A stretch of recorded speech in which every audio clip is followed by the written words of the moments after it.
बिस्मिल्लाहिर्रहमानिर्रहीम। अस्सलाम वालेकुम। मैं हूं अकील शहजाद और आप देख रहे हैं FSP के ट्रेंड्स। कुलुश उस्मान किस्त नंबर 106 में क्या होने वाला है आपको बताते चलें। जैसा कि आपने किस्त नंबर 105 के आखिर में देखा कि उस्मान बे और इस्महान खातून का सामना येनी शहर में होता है और वहाँ पे किस्त ख़त्म हो जाती है। हमारे ख्याल में इस्महान खातून यहाँ से चली जाएगी और उसके बाद सगोत जा सकती है। सगोत जाने के बाद बेअंदर बे उसे बताएगा कि तुर्गत उस्मान बे के खिलाफ हो चुका है, इसलिए फिर वो ऐना गोल जाएगी और तुर्गत को अपनी साइड की तरफ कर लेगी। यानी तुर्गत अब इस्महान खातून के साथ होगा। इसके साथ साथ ओल्फ को बेअंदर बे तमाम खबरें पहुंचाते रहेंगे। जैसा कि आपने ट्रेन में देखा कि करारगाह पर हमला हो चुका है और इसकी वजह और कोई नहीं बल्कि बेअंदर बे ही है। लेकिन इसके साथ साथ इस्महान खातून के साथ बहुत से और सरदार भी उसका साथ देंगे। उक्तम बे की बीवी बेंगी खातून उनका साथ देगी,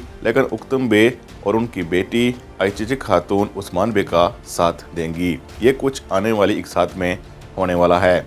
लेकिन सबसे बड़ा सवाल जो नाज़रीन कर रहे हैं कि क्या तुर्गत गद्दार है? अगर गद्दार नहीं है तो फिर ये कैसा मंसूबा है जिसमें तुर्गत उस्मान बे के खिलाफ हो चुका है? तो इस हवाले से हम आपको बताते चलें। जब मरमरा जक किला फतह हो चुका था तो तमाम अल्प तुर्गत बे को यही कह रहे थे कि ये किला आप हासिल करेंगे। इसके साथ साथ जब उस्मान बे किला फतह करके वहाँ से कोपोरो हिसार की तरफ चले गए तो उसी दौरान बेअंदर बे और तुर्गत में थोड़ी सी तल्ख कलामी हुई, जिसके बाद बेअंदर वहाँ से चला गया। लेकिन जब उस्मान बे मरमरा जक वापस आते हैं तो उस वक्त तुर्गत को बेअंदर बे के हवाले से पूछते हैं तो तब तुर्गत बेअंदर बे के ना होने की वजह बताता है। तो उस्मान बे उसे कहते हैं कि आपने गलत किया, उसे माल गनीमत ज़रूर देना चाहिए था। यानी उस्मान बे समझते हैं कि बेअंदर बे एक लालची आदमी है और लालची आदमी कुछ भी कर सकता है। आगे चलकर हमारे ख्याल में इसी सीन को हटा दिया गया। इसके बाद ज़रूर उस्मान बे और तुर्गत ने कोई मंसूबा बनाया होगा, क्योंकि उस्मान बे समझते हैं कि कोपोरो हिसार को फतह करना इतना आसान नहीं है, उसका मुहासरा करना पड़ेगा और मुहासरे के दौरान ओल्फ उन पर हमला करेगा, ये वो जानते हैं।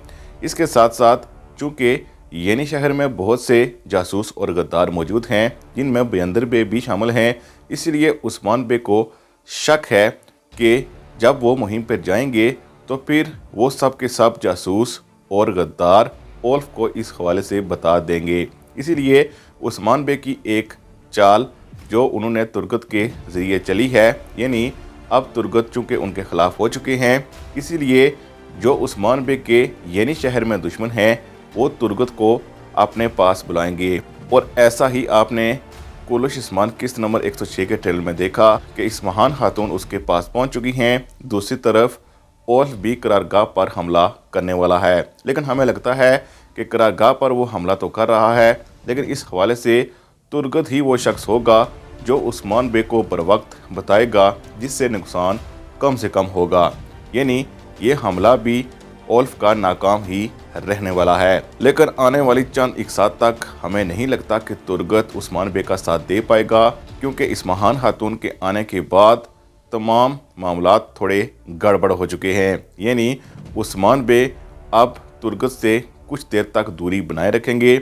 जब सारे दुश्मन वाज़ेह हो जाएंगे तब ही दोनों इकट्ठे होकर इन तमाम दुश्मनों पर हमला भी करेंगे और इसके साथ साथ किला कोपोरो हिसार भी हासिल कर लेंगे। और इसके साथ साथ चूँकि करारगाह में उक्तम सरदार नहीं आ पाएंगे और बेंगी खातून आना नहीं चाहेगी, इसीलिए हमारे ख्याल में उक्तम सरदार आइचिचिक खातून को वहां भेज सकते हैं और इसके बाद आइचिचिक खातून और आग तैमूर की मुलाकातें भी होती रहेंगी, जिसके बाद हमारे ख्याल में उस्मान बे भी जान जाएंगे कि आग तैमूर और आइचिचिक खातून दोनों को पसंद करते हैं और उनका रिश्ता लेकर उक्तम सरदार तक पहुंचने की कोशिश करेंगे।